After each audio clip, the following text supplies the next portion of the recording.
Y'all, would you look at these beautiful plant babies? These are the seeds that we sowed last week. The tray to the right is peppers and peas and cucumbers and a couple of tomatoes. This tray is almost all tomatoes. Now, a lot of these seeds I seed saved from last year, so looks like a lot of them are coming up well, but I'm new to the whole seed saving thing, so we'll see what ends up happening, but I'm pretty pleased with what we've got going on right now. Hello there, welcome back. We're in the kitchen again. This time we're cooking. I was able to cook and talk last time just fine. So we're gonna repeat that. Tonight is Wednesday night church, Bible study, and we always have dinner beforehand. So I am actually making sloppy joes. I'm making a large batch. I'm gonna use 3 pounds of ground beef. We usually feed about a dozen people. So that's what we're going to be working on while we talk. Today we're continuing in Titus 2. In our last video, we talked about older women teaching the younger women to love their husbands and their children. And the next little phrase is to be discreet and pure. Now, some translations say to be self-controlled, but most of them say discreet.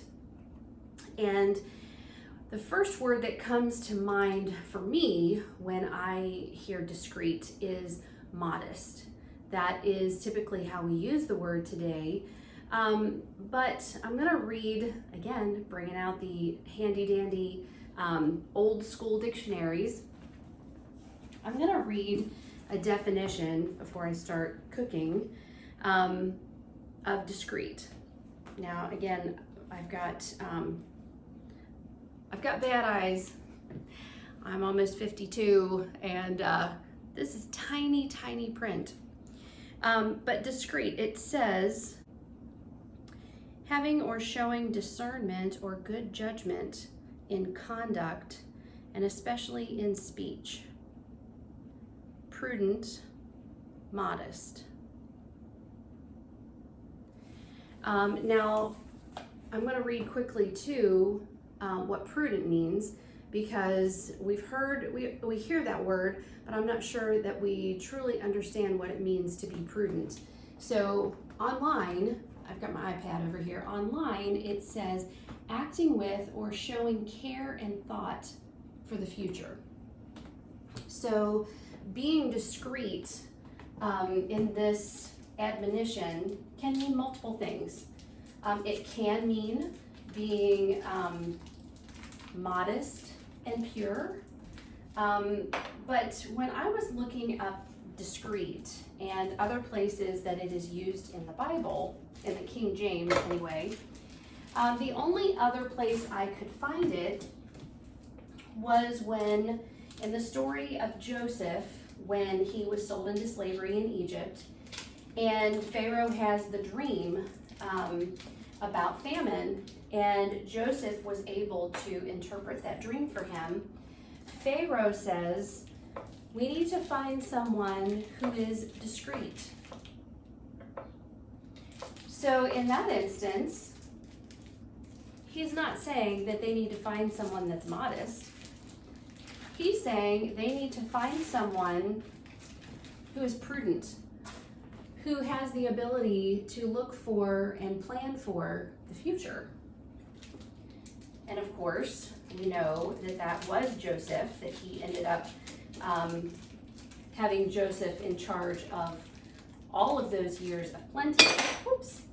All of those years of plenty, so that there would be food during the famine. I think that we can use discreet and say that we're supposed to, as older women, teach the younger women to be discreet. Modesty is certainly important. I don't believe that we do a good job of being modest as older women, partly because we want to be, or we want to look like we're young, and so we try to dress young and we try to present ourselves as young. So often that means that we're not really dressing appropriately. I'm not advocating for women my age to dress like their grandmothers, but I do think it's important for us to model what it means to not try to be the center of attention with our clothing, and modest in the way we act, so that we're not barging into every room, having to be the center of attention. So I think that is important, but my focus today is going to be on prudent and discreet. Another definition that I saw, discreet also was frugal. I'm going to spend some time today really just giving you some practical things, ways that I have learned over the years to be frugal. When I met Steve in 1995, we both had good jobs.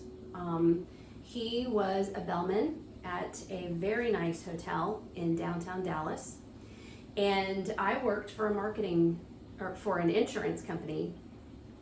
I was an administrative assistant to the head legal counsel for this insurance company. I was making very good money. We got married in January of 96, and in March I found myself pregnant. So we decided that after I had Taylor that we were going to move back to Kentucky to live closer to my family. So fast forward to March of 97, we both left our jobs and we moved to northern Kentucky. Needless to say, neither one of us found jobs that were comparable to the jobs that we had in Dallas and the money we were making there. So in a minute, we went from plenty of income to next to none. Taylor was 3 months old when we moved here. Steve got a job making $9 and something an hour in a trade that he didn't know. And I stayed home, and at about a year old, I went back to work part-time because I had to. We had nothing. We had times during those 9 months where we were charging groceries because what Steve was making just wasn't enough. And he did get a second job. He was parking cars on the weekends. He was doing things to make extra money, but we had nothing. And so I had to figure out how to stretch some dollars. We lived very frugally. Honestly, for most of our marriage, we've had next to nothing. And I'm really grateful for that because it has taught me a lot of lessons.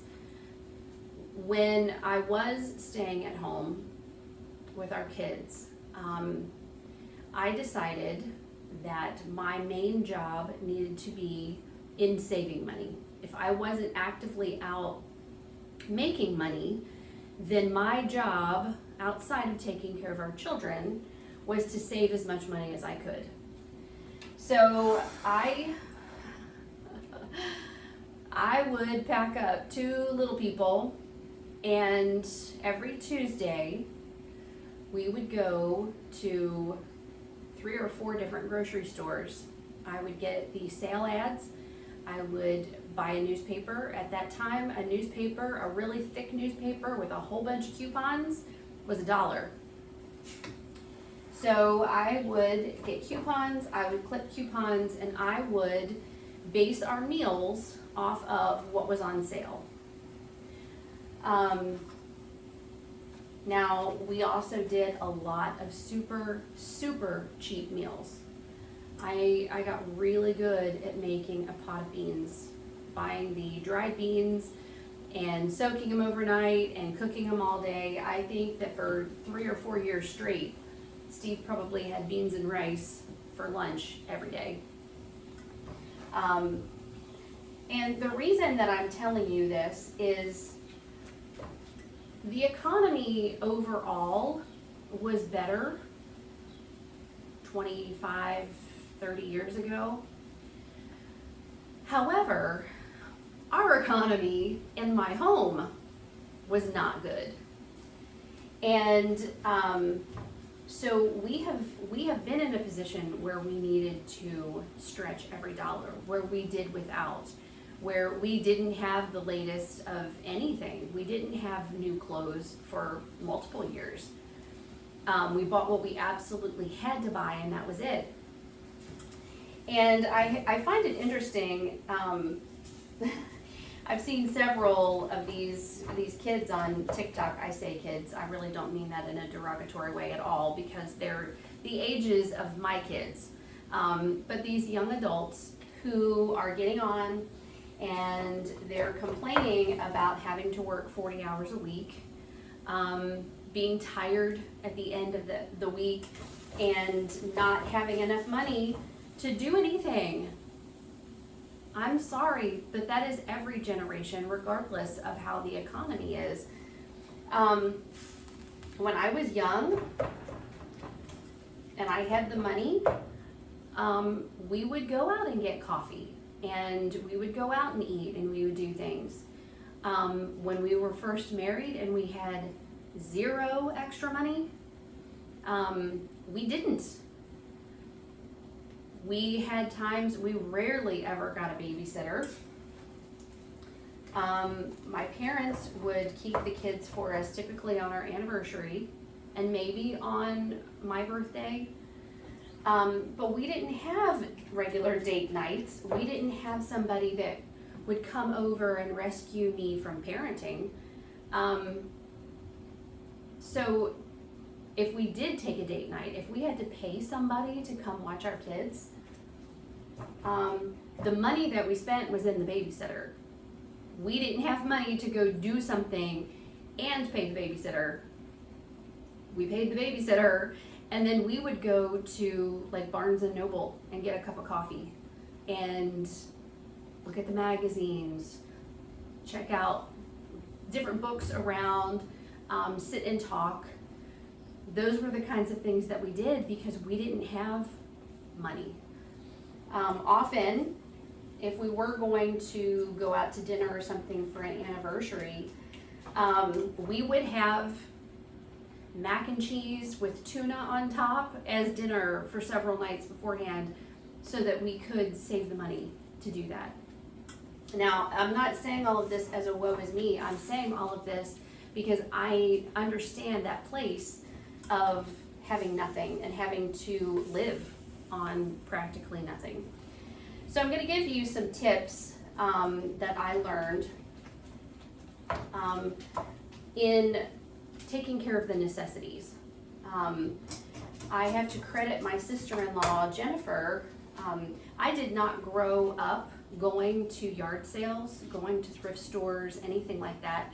I didn't even really know that was a thing. But when I lived in Dallas, she would talk about going thrift shopping and getting things at yard sales and things like that. And then when we would visit them in Missouri, I would go garage sailing with her. We would go to thrift stores.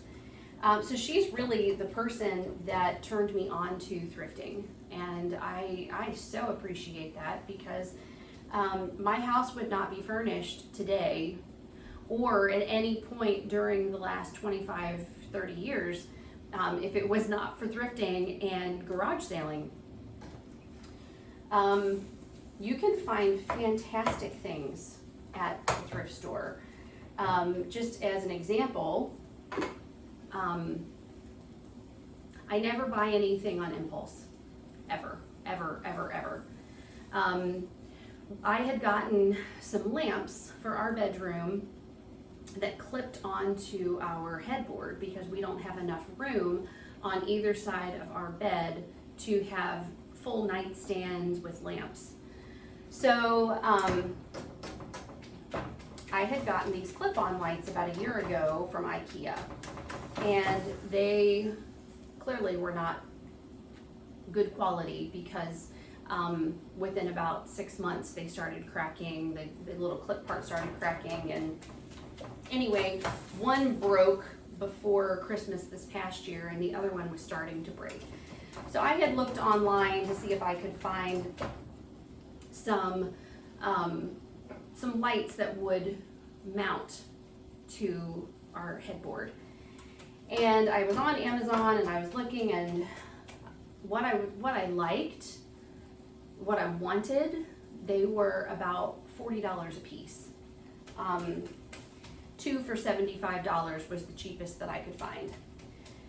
So I put them in my Amazon cart and I waited and just decided to hold off and see if they would go on sale or if I would end up running across them at a sale or something like that. Well, turns out I went to a thrift store a couple of weeks ago, and they didn't really have much of anything, but over in the corner there was a box taped up still. It didn't have any pictures on it or anything. It just said 2 wall sconces. So, and it was all taped up in a Kohl's box. So I took it to the front and I asked them if they would open it to see what was in there, and sure enough, there were 2 black arm hinged kind of wall sconces with linen shades, exactly what I was looking for. Both of them together were $8. Brand new, never used, not even completely out of the package. So my point is, don't ever, under any circumstances, buy something on a whim. If you see something, take at least a day, and see if you can talk yourself out of it. And if you can't, then look and see if there's somewhere else that has it on sale, somewhere else that you can purchase it. It was not an emergency for me to get new lamps. I mean, the last one was breaking, but we could do without for a minute if we had to.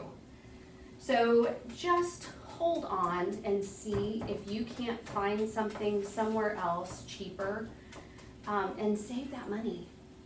Because there are going to be other things that come up that you need or that you want, and in this particular instance, I paid 10% of what I would have paid had I just ordered them on Amazon and not waited. And so that's my first tip. Definitely don't do anything on a whim. Don't buy anything the minute you see it in the store. Hold on. And even if it's at TJ Maxx or somewhere like that where you can justify purchasing it by saying, well, if I don't get it today, it probably won't be here tomorrow. Well, I would say again, I mean, unless it's something that you need, like a pair of underwear, something like that, they have good prices anyway. But if you walk in and you see a coat, $80, $100, that you just love, walk away for a day, determine if you can actually do that.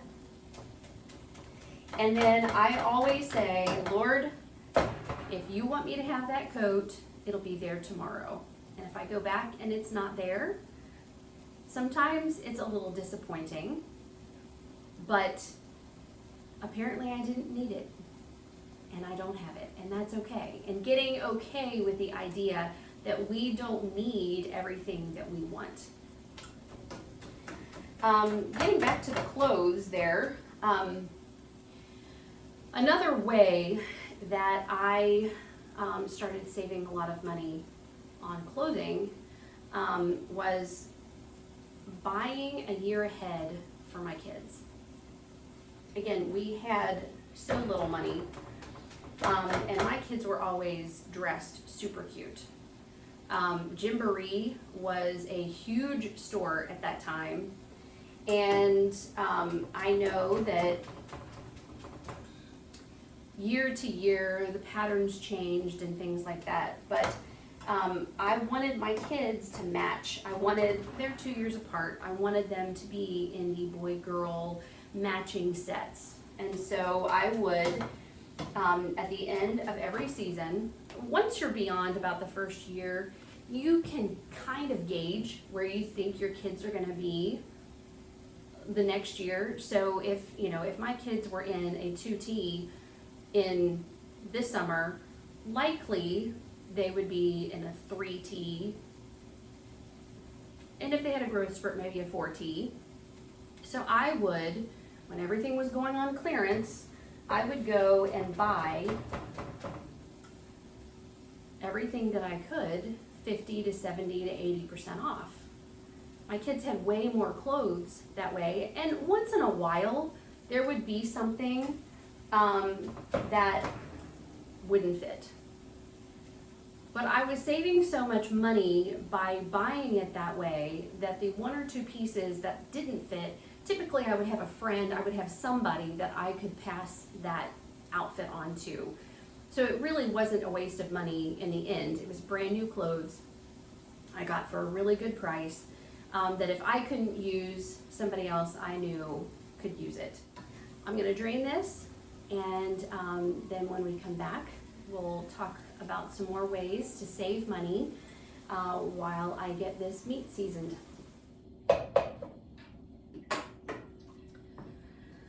All right, time to add some seasoning.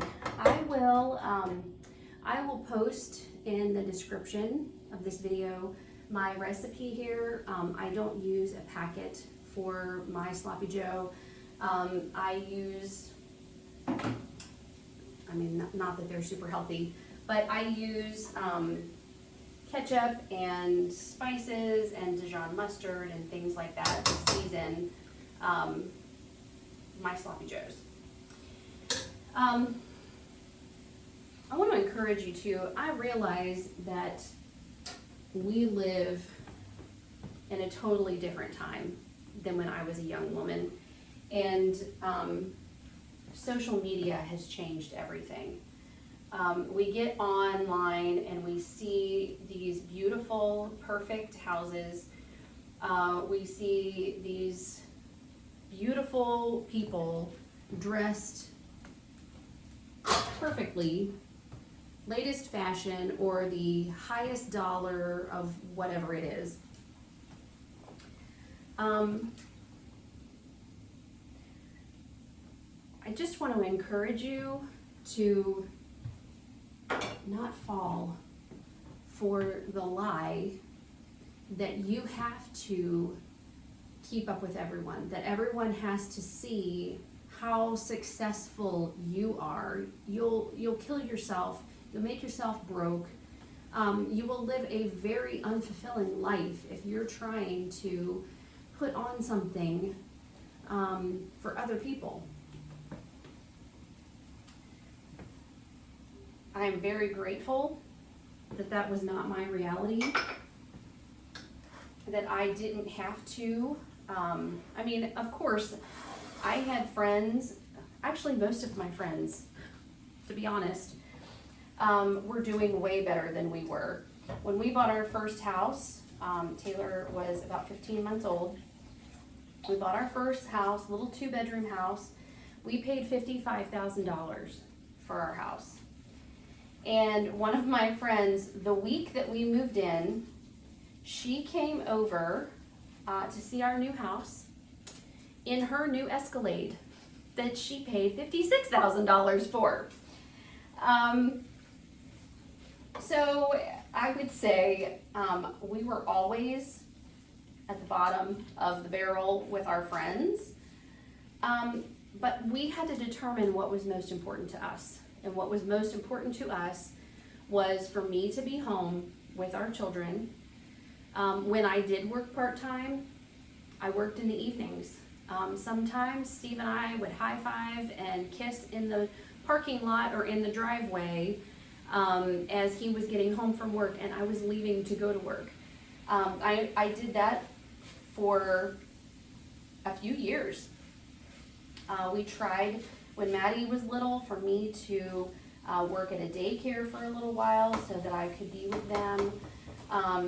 But she got ear infections regularly, so I only worked there for about 3 months before I had to quit because she was going to need tubes because she kept getting ear infections. So you just have to determine what is the most important to you. Is it important for you to spend regular time with your kids, or is it important for you to spend 2 weeks a year with your kids on a vacation? Now again, I know that there are extenuating circumstances, but I also believe that we make a lot of excuses for why we can't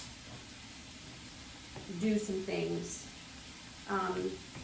So I challenge you to look at your situation and really question whether you have to be in the situation that you're in. Maybe it is that you would like to be home with your kids,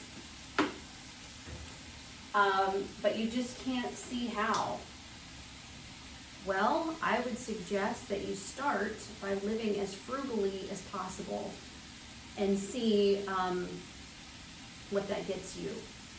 We have lived with abundance for so long that we're very quick to throw things away. We're very quick to, I'm going to show you this. So when I was getting ready to film and I was getting all my ingredients together, I pulled out my last bottle that was in the fridge of Dijon, and I squeezed out about a tablespoon. But I looked inside and I could see there was a lot more. So some of you may laugh at this, but I cut the top off and I took my handy dandy Pampered Chef scraper, which if you don't have one of these, you need to. They are the best, the absolute best of the best. But I scraped out another 2 tablespoons. I needed 4.5 total. So out of this, I squirted out 1 and I got 2 more. So I had 3 of my 4.5 and then I had to open another one. But while to some degree this might seem ridiculous, what's a couple tablespoons of Dijon? Well, it's a couple tablespoons. And there was a day when every drop of everything that I had mattered. So I've gotten into the habit of, we do waste. It's impossible, nearly impossible to not waste some things. But I certainly do my very best to not, because a couple tablespoons here, cup of rice there, a little bit of this, a little bit of that, it adds up. And our economy right now, we're not really in a position to waste anything.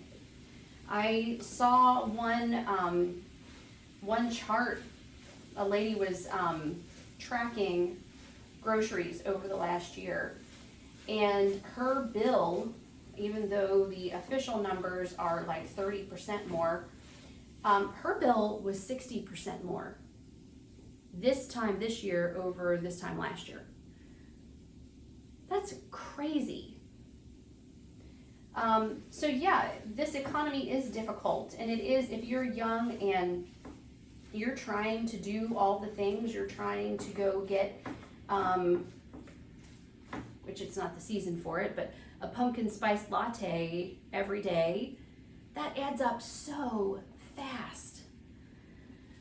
So if you want to live in a way that is discreet, which the Bible tells us that we should, that we need to look to the future, we need to plan ahead, we need to be saving, we need to be preparing, we need to use all the resources that we have to the best of our ability and not squander them, because you don't know if you're going to have them as readily available tomorrow.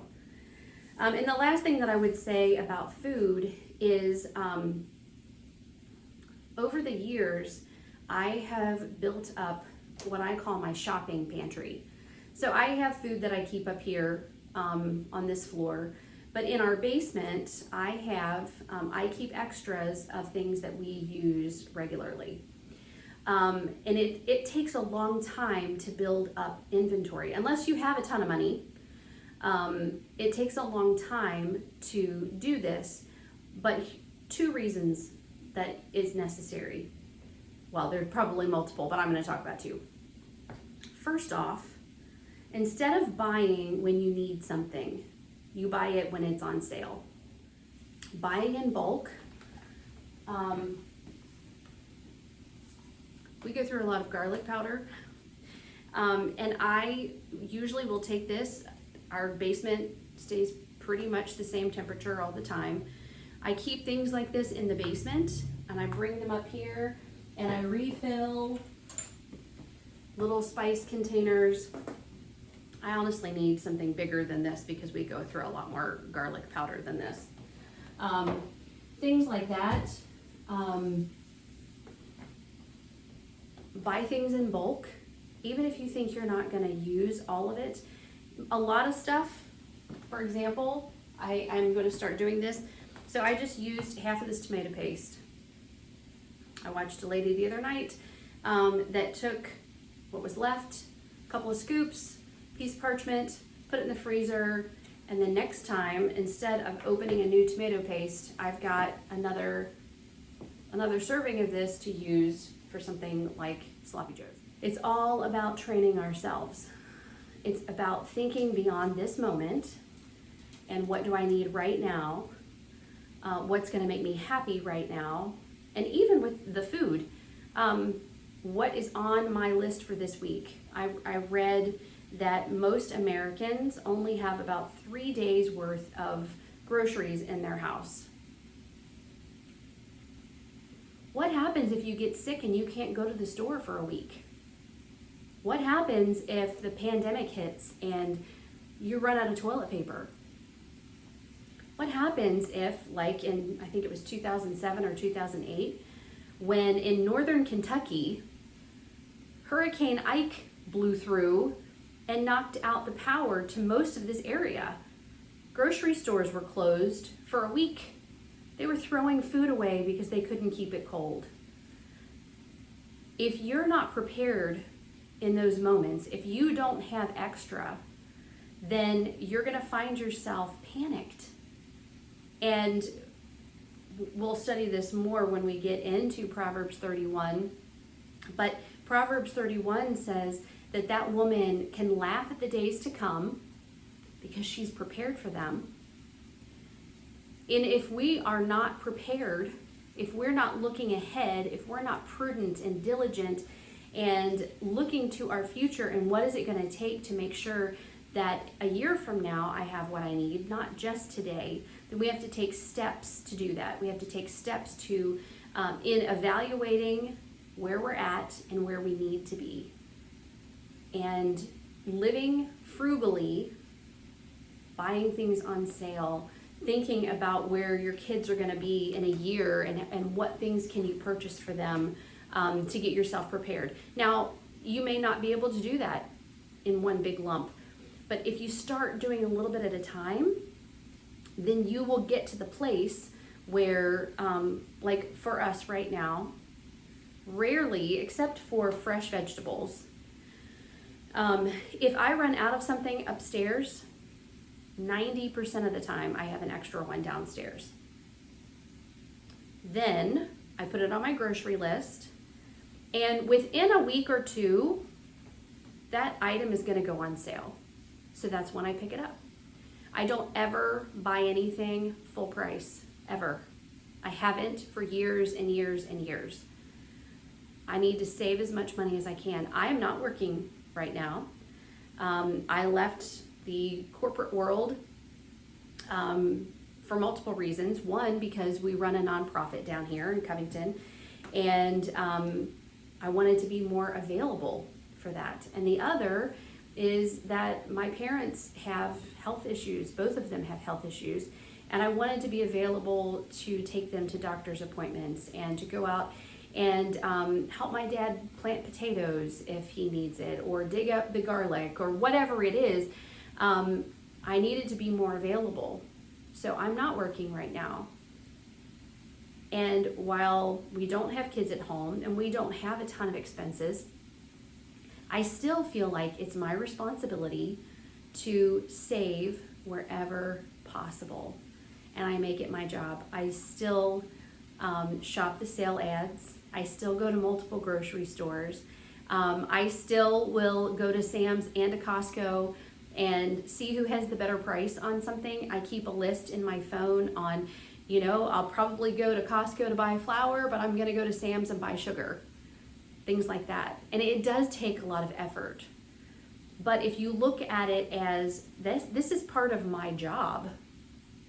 This is part of what it means to be a godly woman, to manage our finances well, to take care of the resources that God has given us, particularly when we have them, because they may not always be there.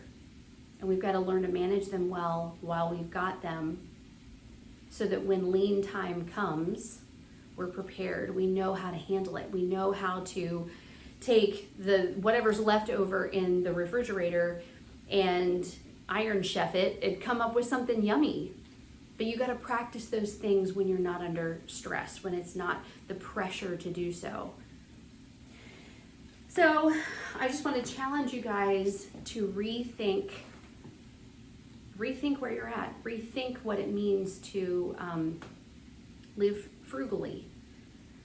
If we're going to be the women that God has created us to be, if we're going to be able to look to the future and be at peace, knowing that we've done what we could do today, so that if hard days come, we're ready, we need to think about those things now, young and old. Well, thank you again for being with me today. My sloppy joes sure smell good. I probably should have stirred them a few minutes ago, but that's all right. They look good, they smell good. We're gonna have a good dinner tonight. Until next time, be still and know that He is God.